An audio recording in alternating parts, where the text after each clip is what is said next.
Hallelujah, Jesus. Hallelujah, Lord, Heavenly Father, Lord. We thank you so much, O God, sa pagkakataong ito, Lord.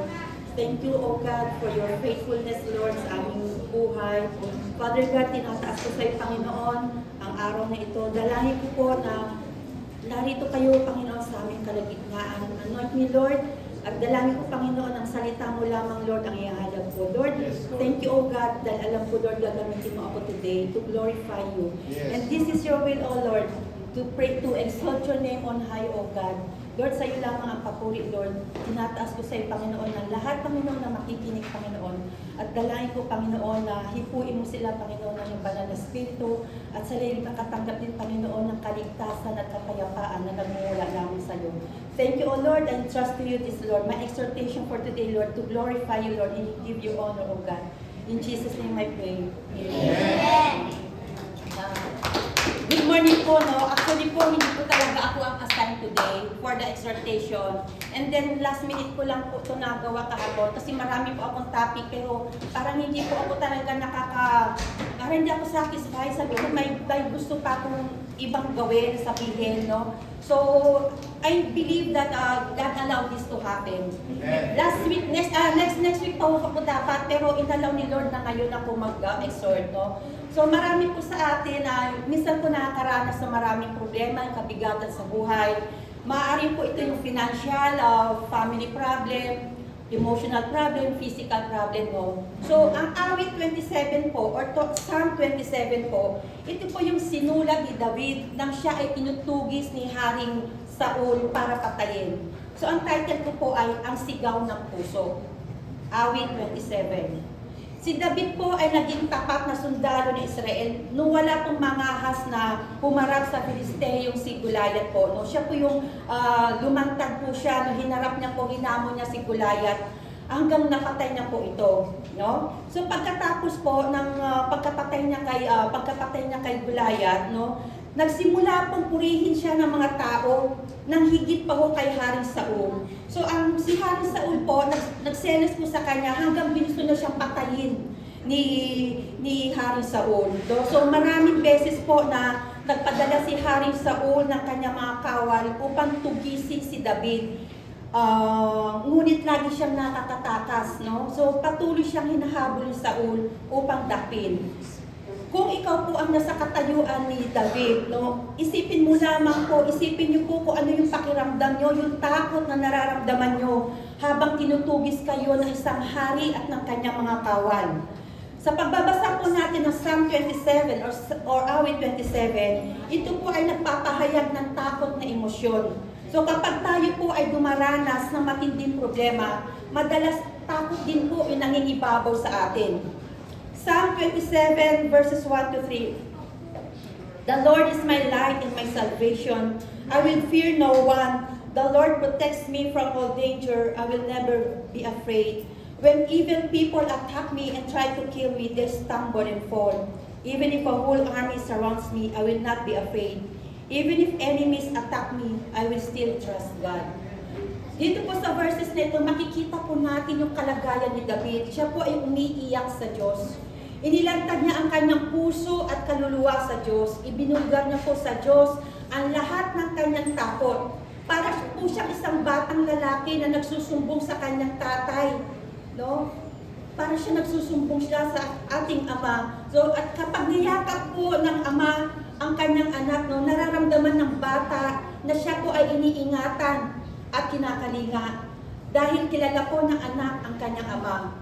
Psalm 27 verses 4 to 6, I have asked the Lord for one thing only do I want, to live in the Lord's house all my life, to marvel there at His goodness and to ask for His guidance. In times of trouble, He will shelter me. He will keep me safe in His temple and make me secure on a high rock. So I will triumph over my enemies around me with shouts of joy. I will offer sacrifices in His temple. I will sing, I will praise the Lord. Bakit mahalaga po na mag-focus tayo sa Diyos sa gitna ng nakakatakot na sandali? Kapag dumaranas po tayo ng takot, huwag po tayong tumingin sa mga sitwasyon na nakapalibot sa atin. No? So, maging sa mga bagay na nag-uudyok sa atin na para matapon. Instead, let us focus ourselves to Jesus. Let us seek Him. Tunay na po hanapin natin siya ayon sa kung sino talaga siya sa buhay natin. Ito po yung ginawa ni David, ibinaling niya ang kanyang pansin sa tunay niyang gusto. Ano po yun? Yung manatili sa tahanan ng ating Panginoon habang buhay. Upang tumitig sa kalawalhatian ng ating Panginoon, kinilala ni David ang kadakilaan ng Panginoon at nadama niyang ligtas siya kung magkukubi siya sa ating Panginoon. In Psalm 27 verses 7 to 12, hear me, Lord, when I call to you. Be merciful and answer me. When you said, come, worship me, I answered, I will come, Lord. Don't hide yourself from me. Don't be angry with me. Don't turn your servant away. You have been my help. Don't leave me. Don't abandon me, O God, my Savior. My father and mother may abandon me, but the Lord will take care of me. Teach me, Lord, what you want me to do and lead me along a safe path because I have many enemies. Don't abandon me to my enemies who attack me with lies and threats. Sa mga verses po na ito, inulit po ulit ni David yung sigaw ng kanyang puso. Ang sabi niya, Lord, teach me what you want me to do. Dito po makikita natin si David ay nagpapailalim sa kaparaanan ng ating Panginoon. He did not depend on his strength. He did not depend on his wisdom, nor on his allies. No? Instead, he trusted God. He let God took control of everything. So ang tanong mga kapatid, kapag tayo po ba ay natatakot o may masamang sitwasyon sa buhay natin, nagpapailalim po ba tayo sa direksyon o sa kapangyarihan ng ating Panginoon? Psalm 27 verses 13 to 14, I know that I will live to see the Lord's goodness in this present life. Trust in the Lord, have faith, do not despair, trust in the Lord. Sa mga verses po nito, inulit ni David ang assurance na binigay ng Diyos sa kanya. In verse 14, trust in the Lord. He reminded himself to wait for the Lord with faith. God works on His own ways. God works on His own perfect timing. No, we should learn to wait and trust God. To overcome our fears and worries, we can cry out to God. Pwede po tayong umiyak sa Panginoon pag tayo talagang nabibigatan ng ating kalooban. Seek His presence, focus on Him, ask for guidance, ask for comfort, ask for God's direction, no? Ask for help sa Panginoon. Ask Him to take control and patiently wait for His answers. Oh, Lord, thank you so much, oh God. Sa araw nito, Lord, so siguro I believe, no, taga-inalaw ni Lord, no, magsalita ako today na dapat 2 weeks pa after this, no. So, i-share ko lang po, no, December 25, dumating po yung anak ko from Antipolo. No, so nandun siya, siguro sa pagod ko, kasi mga 12 na yun, natulog na po ako dahil pagod na pagod talaga ako sa dami ko pong ginawa, no. So, naiwan din yung anak ko, yung asawa ko, yung mga chuli niya, no. So, nakikwentuhan sila, and they talk about God. Ang napag-usapan po nila about God, sabi ng anak ko, I don't believe in God. Tapos pinapangaralan siya ng asawa ko, na mga chuli niya na, pinag-usapan na si God na magtiwala ka, ganyan-ganyan. The next day, sinabi po ng asawa ko sa akin yun. Nung kinuwento sa akin asawa ko, tahimik lang po ako, but deep inside me, I was hurt. Umiiyak po talaga sa tapos lang. Nasaktan po talaga ako. Unang nahiya ako kay Lord. Nahiya talaga ako kay Lord. No, kasi, yun naman, nagtuturo ako sa inyo, nagtuturo sa mga bata, and yet my son, he doesn't believe God. So sabi ko, Lord, I'm sorry, Lord, alam ko na insulto ka. Ang sama-sama po talaga ng pakiramdam ko. Iba talaga yung pakiramdam ko. Naging burden po talaga sa akin yun. No, so, January 1 po, kasi araw-araw po ako nananalangin. 12 o'clock hanggang 4 na madaling araw, that's my devotion time to the Lord. Tapos January 1 noon, nanalangin ako kay Lord. Sabi ko, Lord, what is your purpose in my life? Ano po ba talaga yung gusto mong gawin para sa akin, Lord? So, January 3, muli po umiiyak ako sa Panginoon. Iyak ako ng iyak. Sabi ko, Lord, I pray, Lord, noon ko pa, Lord, pinapanalangin sa iyo yung salvation ng mga anak ko. Maliit pa sila. I'm praying na sila rin po ay maging Christian, na makatanggap sa Panginoon, na tanggapin nila si Lord bilang kanilang Savior, kanilang tagapagligtas, no? Kanilang Redeemer. Mula bata pa nang pinanganak ko sa sila, hanggang sa kasalukuyan po, pinagpipray ko po yun. Imagine mo, malalaki na sila ngayon, 30 plus na, may mga pamilya na, but I'm still praying for them sa asawa ko. No? So pinagpipray ko yun, tapos umiyak na ako sa Panginoon, sabi ko, Lord, patawarin mo ako, Lord, kasi ang bigat ng loob ko dahil nagtuturo ako. I'm devoted ako sa Lord. I've been a Christian for how many years, and my son hindi naniniwala. Alam ko, meron din pa ako isang anak na hindi naniniwala, the second one. So, yung burden ko, Lord, I pray, Lord, sabi ko, Lord, patawarin mo ako. Linisin mo po ako, Lord, ng iyong pananadigo. Kung may mga kasalanan po ako, Lord, na hindi ko pa na Lord, patawarin mo ako. You know me from the start. From head to toe, Lord, Panginoon, patawarin mo ako. Linisin mo ako, Lord, na yung banal na dugo o gan. Then sabi ko, Lord, dalangin ko, Lord, yung kaligtasan at kapayapaan ng buong pamilya ko. Dalangin ko, Lord, sa pagdating mo, nasama-sama kami, kukunin mo, Lord, na walang maiiwan. Walang maiiwan sa kanila. Kasi mahal ko sila di ba? Simula asawa ko hanggang sa mga anak ko, mga kapatid ko, mga apo ko, mahal ko sila So, syempre, pag gusto, pag dumating si Lord, sama-sama kami kukunin, di ba? Ayoko naman na, kunyari, kinuha na ako ni Lord, tapos sila nakikita ko, nasa baba. Ay, masakit po sa akin yun. And para sa akin po, kahihiyan ko sa Panginoon yun. Kahihiyan ko yun, no? Sabi ko, Lord, hipuin niyo po sila, Panginoon, na yung banal na Espiritu, Panginoon. Dalangin ko, Lord, na makakilala sila sa iyo. Hipuin mo sila, Panginoon. Lord, magparamdam ka sa kanila. Magparamdam ka, Panginoon, magpakilala ka sa kanila.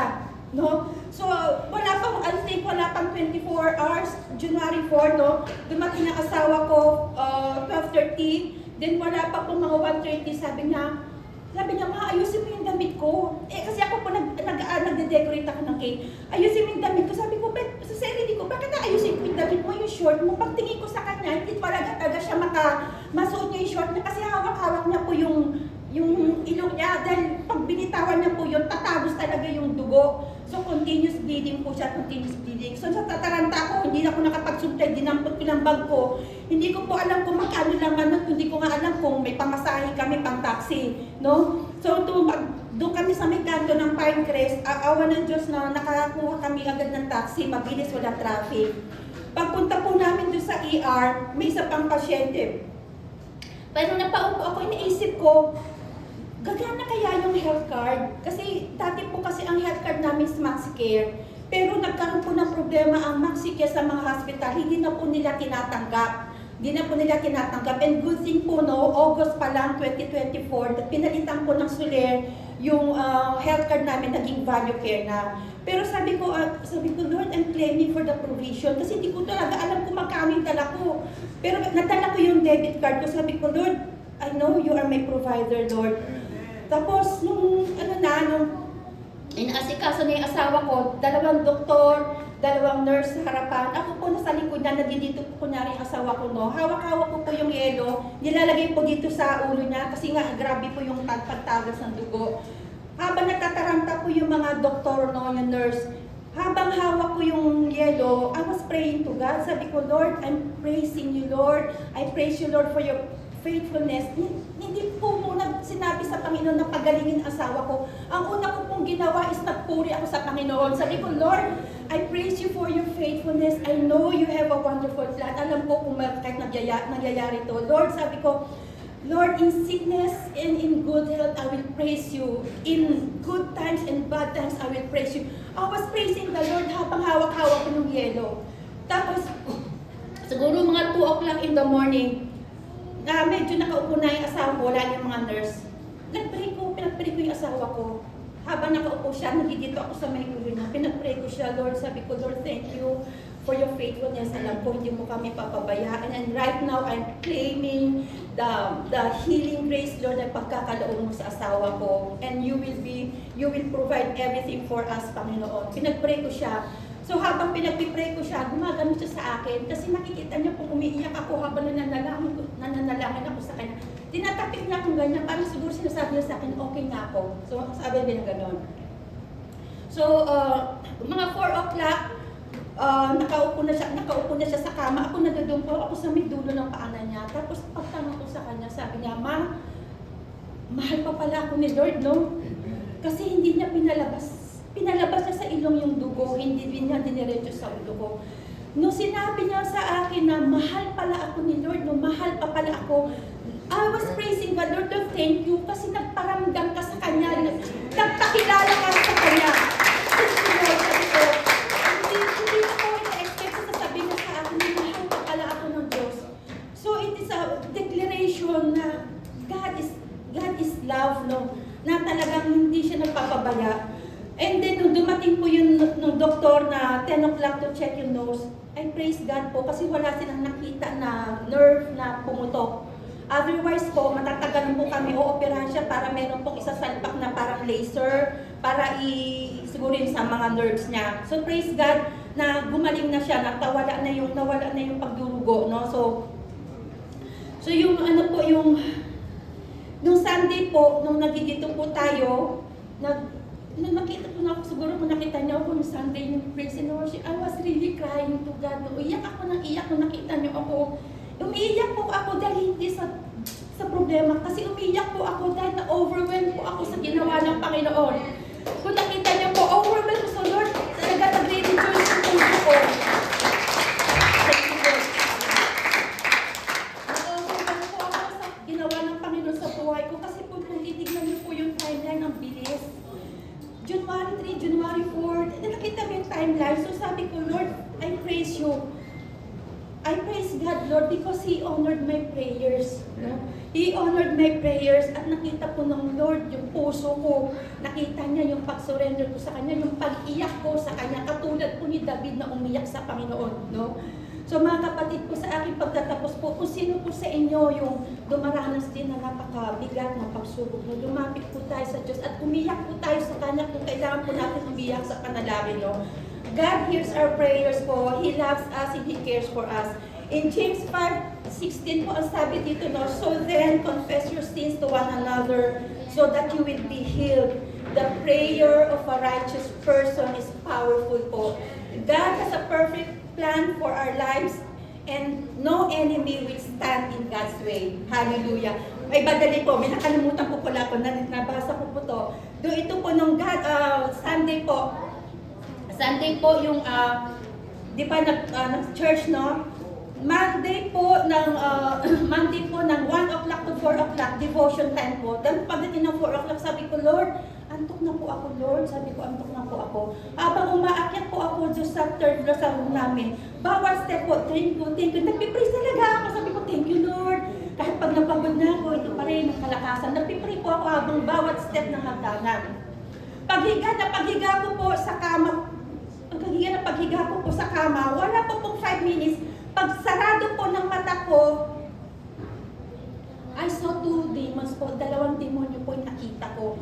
Sabi ko sa sarili ko, imposible itong nananaginip ako kasi wala pa 5 minutes na ako. In my mind, I saw 2 demons. Galit na galit po sila sa akin, nanggigigil po yung mga pangil nila, galit na galit sila sa akin. 2 po sila. Then I prayed to God and I casted them out in the name of Jesus. Sabi ko, Lord, I pray that you protect me, Lord. You cast them out, Panginoon. In the name of Jesus, I rebuke all the works of the devil in my life. And then, Lord, I pray na bigyan mo, Lord, ako ng magandang tulog. Kasi talagang wala pa ako. Noong December po talaga wala po. 30 minutes lang po natutulog ko.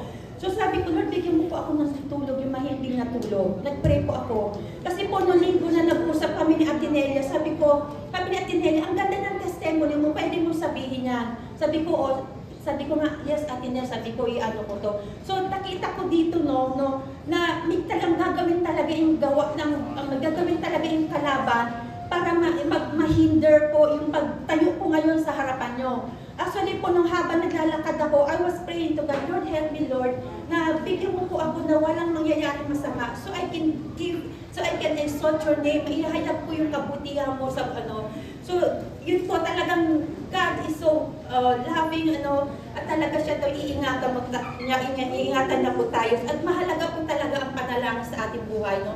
Ito po kasi, ito po ang panalangin po, ito po yung talagang magkakaroon tayo ng malalim na relasyon sa Panginoon. Every day you pray, you go deeper and deeper, no? You will know God better. Makikilala mo talaga ang kapangyarihan ng Panginoon, mararamdaman mo ang kanyang presensya. Pag lagi kang tutok ka sa panalangin at tutok ka sa salita, you will know Him better. At marami pang ihahayag ang Panginoon, hindi lang po daw. At saka ito po ang naranasan ko, pag naging malalim ka sa Panginoon, pag nanalangin ka sa Kanya, instantly ibibigay. Kasi naririnig talaga niya. Hallelujah, hallelujah, Jesus. Lord, thank you so much. You are a faithful God, Panginoon. Tunay nga, O Lord, na ako ay sumasamba sa isang tunay at dakilang Diyos, O God. Lord, we will praise you and exalt your name, O God. Ikaw po, Panginoon, ang kataas-taasan, wala na pong hihigit sa iyo, Panginoon. At dalangin ko, Lord, sa mga tao na rito, Lord, na hindi pa tumatanggap sa iyo. Lord, I pray that you touch them, Lord. You touch them, Lord, with your Holy Spirit. Kumilos ka rin, Lord, sa kanilang buhay. At dalangin ko, Panginoon, na sila makatanggap rin, Lord, ng kaligtasan at kapayapaan na nagmumula sa iyo, O God. Lord, search them, Lord, and provide everything for them. You are the God that we will always exalt and glorify, O God. Salamat, O God. In Jesus' name I pray. Amen. Thank you, Lord.